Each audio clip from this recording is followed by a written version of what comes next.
नमस्कार, मैं हूं आपके साथ सोनिया चौहान। हमारा मध्य प्रदेश में आप सभी का स्वागत है। रुक करते हैं खबरों की ओर। पुनासा जिले की ग्राम पंचायत मोहद में ग्रामीणों ने समस्या और भ्रष्टाचार को लेकर पंचायत का घेराव किया। दरअसल सरकार की योजना जन जन तक पहुंचे, इसके लिए ग्राम पंचायत बनाई गई है। ग्रामीणों ने पंचायत में हो रहे भ्रष्टाचार, दूसरों के नाम पर निकल जाने वाली राशि समेत ग्राम पंचायत में आने वाले कामों की जानकारी नहीं दी जाती और गाँव में नालियों में सफाई नहीं होना, गंदगी समेत अन्य समस्याओं को लेकर जिम्मेदारों से जवाब मांगा, जिससे ग्रामीण नाराज दिखे। वहीं ग्रामीणों का कहना है कि गांव में विकास होना चाहिए, विकास के लिए हमने पंचायत चुनी है, लेकिन हमको जानकारी नहीं मिलती और दूसरों के नाम पर राशि निकल जाती है।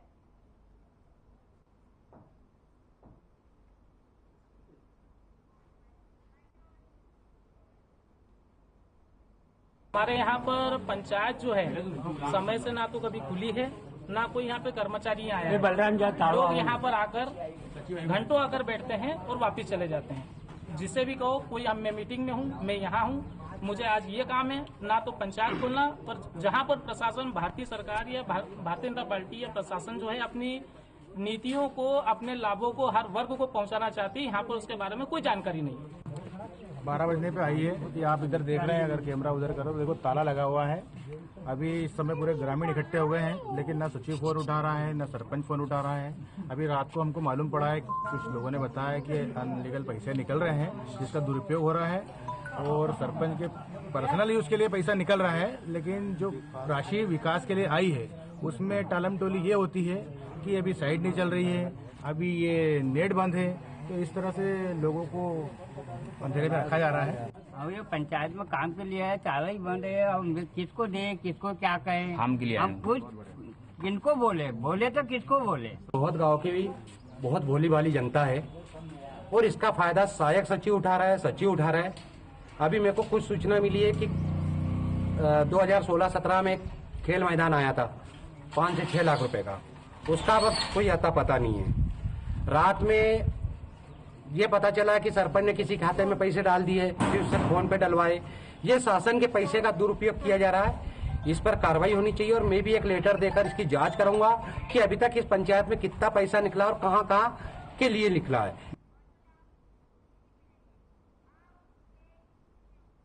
कांग्रेस से टिकट के लिए दावेदारी जता रहे कांग्रेस नेता प्रमोद चौधरी ने करीब 2 से 3 सैकड़ा कार्यकर्ताओं के साथ एक रैली निकाली और रैली में दर्जनों लोगों ने हाथ में बंदूक थी। आपको बता दें कि सभी प्रमोद चौधरी जिंदाबाद और कांग्रेस जिंदाबाद के साथ बड़े नेताओं के जिंदाबाद के नारे लगाते हुए दिखाई दिए।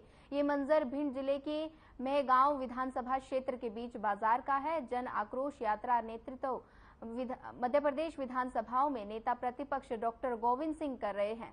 हर नेता अपना दमखम दिखाने होर्डिंग पोस्टर और जनता की भीड़ भाड़ और यात्रा के स्वागत के लिए साथ दिखा रहा है, मगर कांग्रेस से टिकट की दावेदारी कर रहे नेता प्रमोद चौधरी ने आज यात्रा के ठीक पहले बंदूकों का प्रदर्शन किया।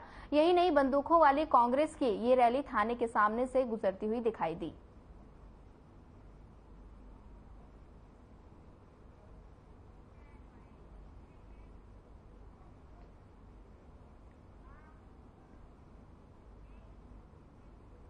गांव माखन में एक बड़ा हादसा होते होते रह गया। ट्रक में खराबी आने के कारण ट्रक रास्ते में खड़ी थी और तभी इंदौर रोड से खंडवा रोड की ओर आ रही एक बस ने काफी तेज रफ्तार से टक्कर मार दी और जिसके कारण बस के बाहरी हिस्सा पूरी तरह से क्षतिग्रस्त हो गया। टकराव इतना जोरदार था कि बस कांच फूट गया। गनीमत रही कि बस में बैठे सभी यात्री सुरक्षित रहे। दूसरी बस बुलाकर यात्रियों को खंडवा भिजवाया गया।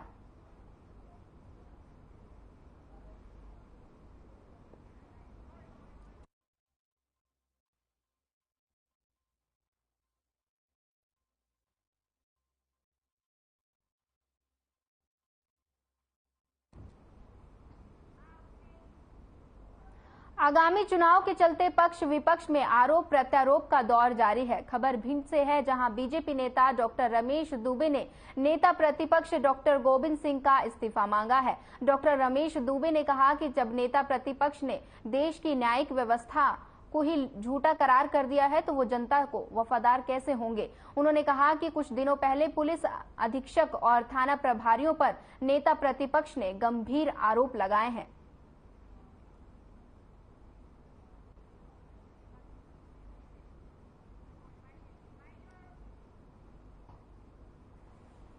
एक गंभीर विषय था जिसको लेकर मैंने आज आप सबको आमंत्रित किया था। मैं अपनी बात कहना चाहता था। मध्य प्रदेश के नेता प्रतिपक्ष को लेकर माननीय न्यायालय हाईकोर्ट ने ग्वालियर ने जो टिप्पणी की है वह वाकई में बड़ी चिंताजनक है और इस नेता प्रतिपक्ष के पद को मतलब शोभा नहीं देता। जिस प्रकार की आरोप और जो आदेश दिया है माननीय न्यायालय ने, माननीय न्यायालय में डॉक्टर गोविंद सिंह जी नेता प्रतिपक्ष ने माननीय केंद्रीय मंत्री श्रीमती ज्योतिरादित्य सिंधिया जी के निर्वाचन को लेकर एक अपील की थी।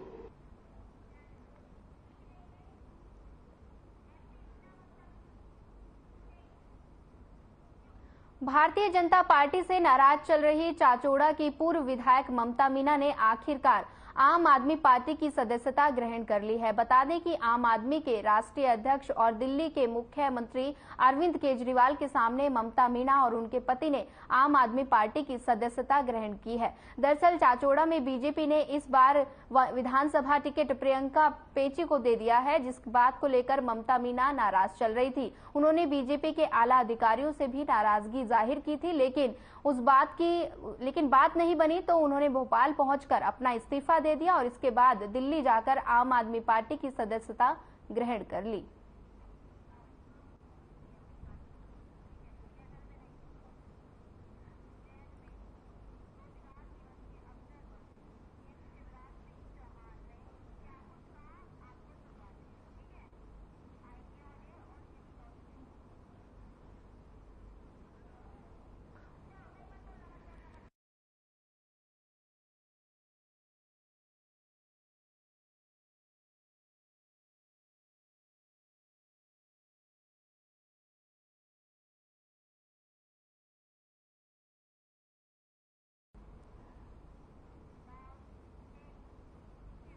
चलिए सीधे ले चलते हैं आपको उज्जैन, जहां रोजगार अवसर पर सीएम ने क्या कुछ कहा, सुनिए। महाराज की, भारत माता की, उज्जैन और आसपास की जनता की, मेरी लाडली बहनाओं की, प्यारे भाइयों की और भांजे भांजियों की, मैं सरकार नहीं चलाता, मैं परिवार चलाता हूं। परिवार और मेरे परिवार के भाई बहन यहां सब बैठे हैं। इस कार्यक्रम में उपस्थित मध्य प्रदेश के उच्च शिक्षा मंत्री आदरणीय श्रीमान मोहन यादव जी, वो यहां के लोकप्रिय जनप्रतिनिधि भी हैं। हमारे सूक्ष्म लघु और मध्यम विभाग के उद्योग विभाग के मंत्री, आज कई योजनाओं का क्लस्टर्स का भूमि पूजन हो रहा है।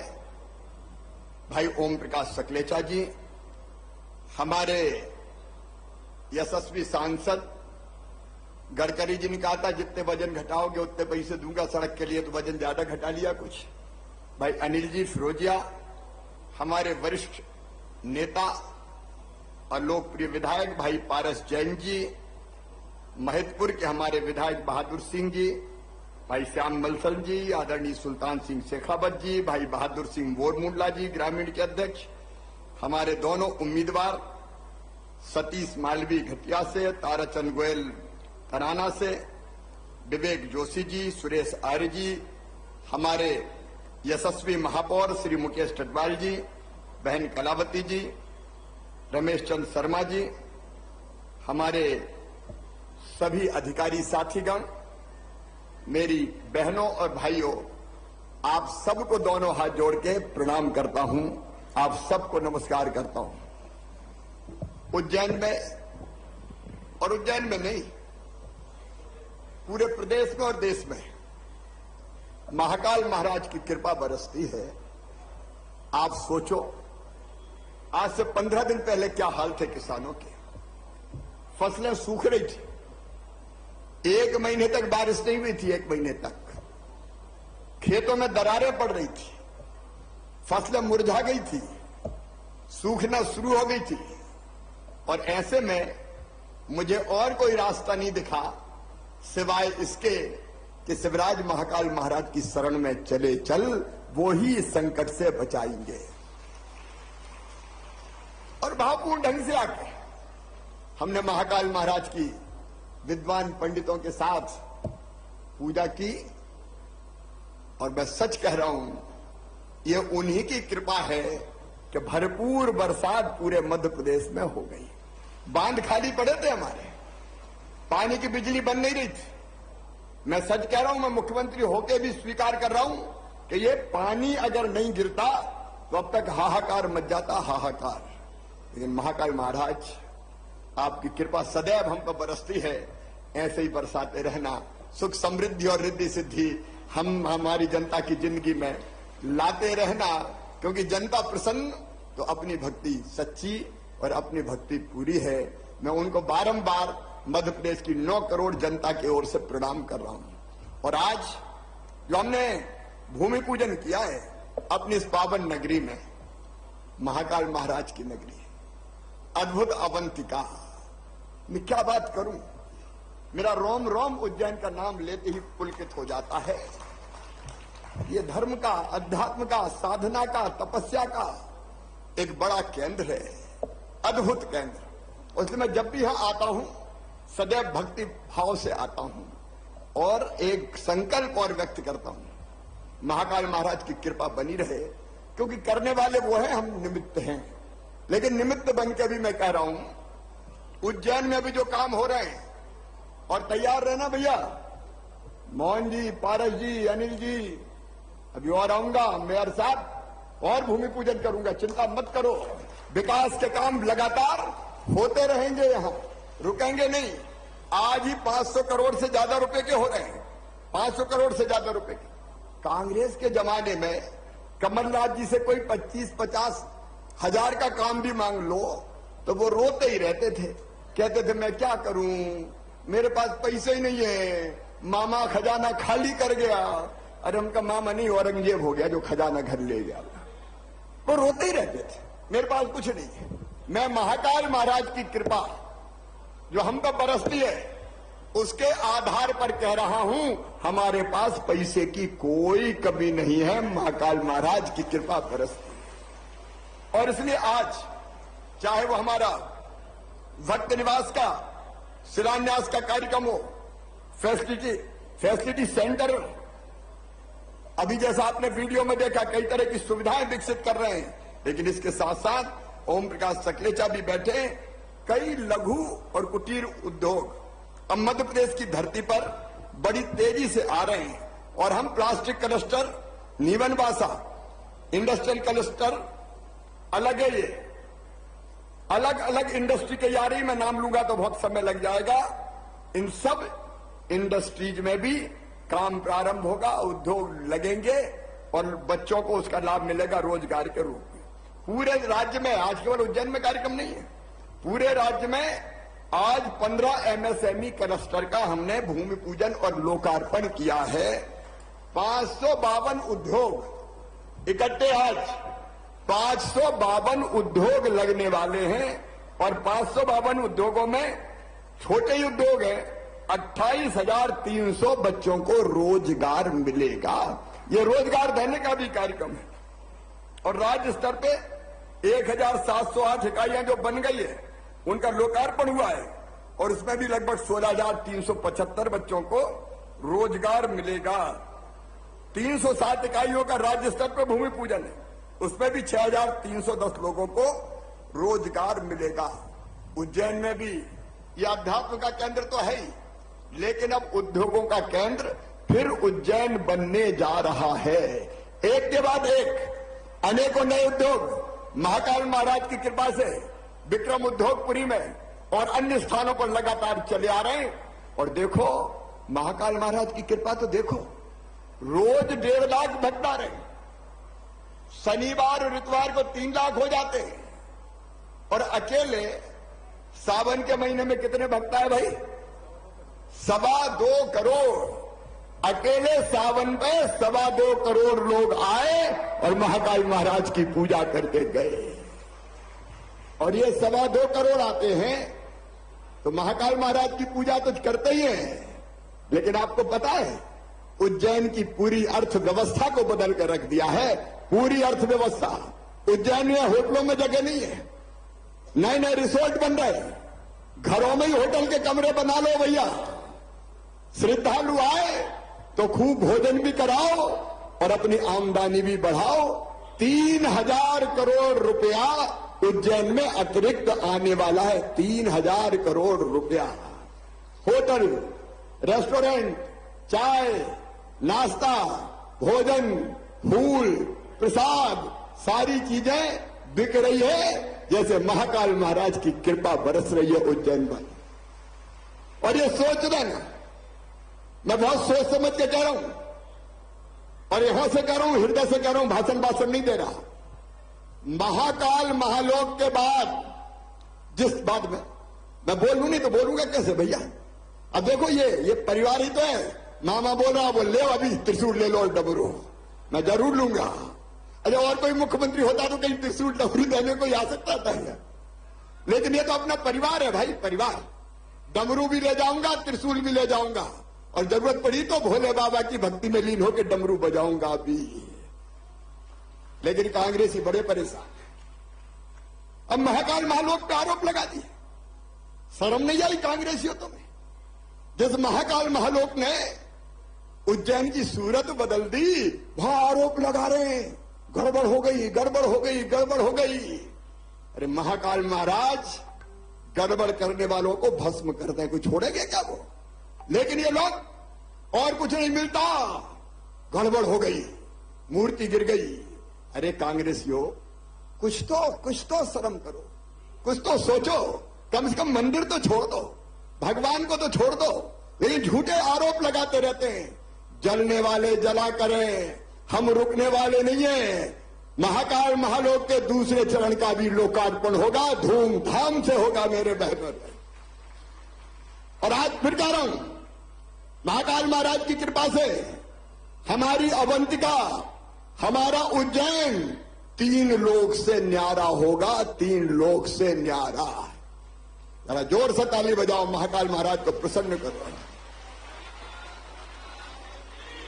बोलिए महाकाल महाराज की। उज्जैन अब रुकने वाला नहीं है, विकास के पथ पे बढ़ गया है। आप देखना, ऐसे वैभव से संपन्न होगा अपना उज्जैन, वैभव से संपन्न होगा। कोई दरिद्र नहीं रहेगा। यहां मैं सच कह रहा हूं, मैं यहां से कह रहा हूं। इतने काम धंधे चालू हो रहे हैं। और कल ही आदिगुरु शंकराचार्य जी महाराज पधार गए मानधाता पर्वत पर ओंकारेश्वर में, साक्षात जैसे उनकी भी कृपा बरसी हो। हम धर्म अध्यात्म के क्षेत्र में भी काम करेंगे, लेकिन जनता की सब समस्याओं का समाधान भी करेंगे। आज देखो कितनी बड़ी संख्या में मेरी बहनें बैठी है। बहनों, ये तुम्हारा दौर है, तुम्हारा दौर। जोर से ताली बजाओ। 33% रिजर्वेशन लोकसभा और विधानसभा में। एमएलए एमपी बैठे, सावधान रहना कि रिजर्व हो गई तो वो ही लड़ेगी। लाडली बहना जैसी योजना है जो बहनों की जिंदगी बदल रही है। अरे बहनों, मुझे जरा दिल से बताना, अपन तो बात करते हैं। लाडली बहना योजना अच्छी है कि नहीं बताओ? ये पैसा नहीं दिया मैंने, मेरी बहनाओं, तुम्हारा सम्मान तुम्हें दिया है, तुम्हारा मान तुम्हें दिया है।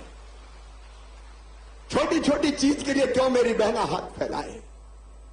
1500 की जरूरत पड़ गई तो गरीब बहना को, निम्न मध्यम वर्गीय बहना को हाथ फैलाने पड़ते थे। बच्चों के कपड़े खरीदना है, स्कूल की किताबें चाहिए, कोई खिलौना चाहिए। अरे मुझे ऐसी ऐसी बहन मिली जिन्होंने कहा, मामा हमने दुकान धंधा चालू कर दिया। मैंने कहा क्या कर दिया? तो एक बहन लगा रही है सब्जियों का ठेला। बोले अब तो मेरी रोज की आमदनी 100-150 रुपया हो गई। एक ने चाय की गुमटी खोली। एक बहन बोली मैंने बचा के सेकंड हैंड सिलाई की मशीन खरीद ली और अब सिलाई कर रही हूं और आमदनी बढ़ा रही हूं। ये केवल योजना नहीं है, ये आपकी जिंदगी बदलने का प्रयास है।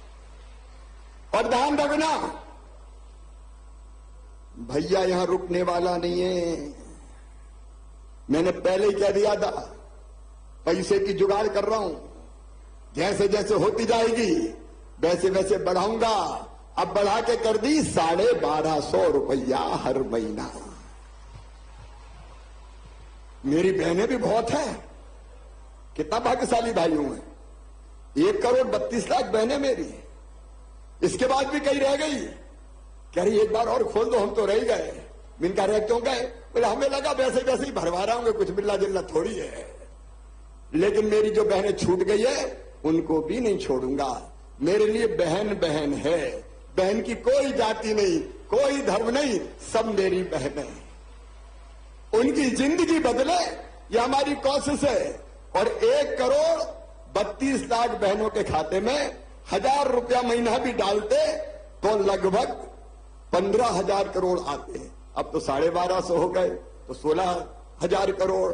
और जैसे ही पैसे की जुगाड़ हुई 1250 से बढ़ा के करूंगा 1500, फिर 1500 से बढ़ा के करूंगा 1750, फिर 1750 से बढ़ा के करूंगा 2000, फिर 2000 से बढ़ा के करूंगा 2250, 2250 से बढ़ा के करूंगा 2500, 2500 से बढ़ा के करूंगा 2750, और बाद में कितने करूंगा?